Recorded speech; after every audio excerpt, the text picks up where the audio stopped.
Chapter 48. Now after these things word came to Joseph that his father was ill, and he took with him his sons Manasse and Ephraim. And when they said to Jacob, "Your son Joseph is coming to see you," then Israel, getting all his strength together, had himself lifted up in his bed. And Jacob said to Joseph, "God, the ruler of all, came to me in a vision at Luz in the land of Canaan, and gave me his blessing, and said to me, 'Truly, I will make you fertile, and give you increase, and will make of you a great family of nations, and I will give this land to your seed after you, to be their heritage forever.' And now your 2 sons who came to birth in Egypt before I came to you here are mine. Ephraim and Manasseh will be mine in the same way as Reuben and Simeon are. And any other offspring which you have after them will be yours, and will be named after their brothers in their heritage.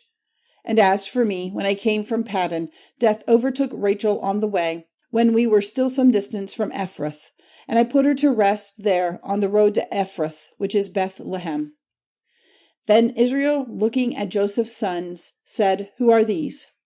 And Joseph said to his father, "They are my sons, whom God has given me in this land."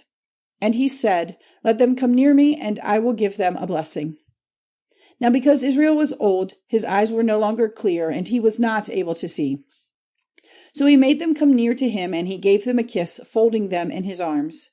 And Israel said to Joseph, "I had no hope of seeing your face again, but God in his mercy has let me see you and your children." Then Joseph took them from between his knees and went down on his face to the earth. Then taking Ephraim with his right hand, Joseph put him at Israel's left side, and with his left hand he put Manasseh at Israel's right side, placing them near him. And Israel, stretching out his right hand, put it on the head of Ephraim the younger, and his left hand on the head of Manasseh, crossing his hands on purpose, for Manasseh was the older. And he gave Joseph a blessing, saying, "May the God to whom my fathers Abraham and Isaac gave worship, the God who has taken care of me all my life till this day, the angel who has been my Savior from all evil, send his blessing on these children, and let my name and the name of my fathers, Abraham and Isaac, be given to them, and let them become a great nation in the earth."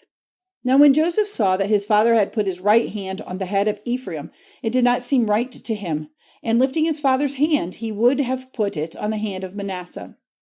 And Joseph said to his father, "Not so, my father, for this is the older. Put your right hand on his head." But his father would not, saying, "I am doing it on purpose, my son.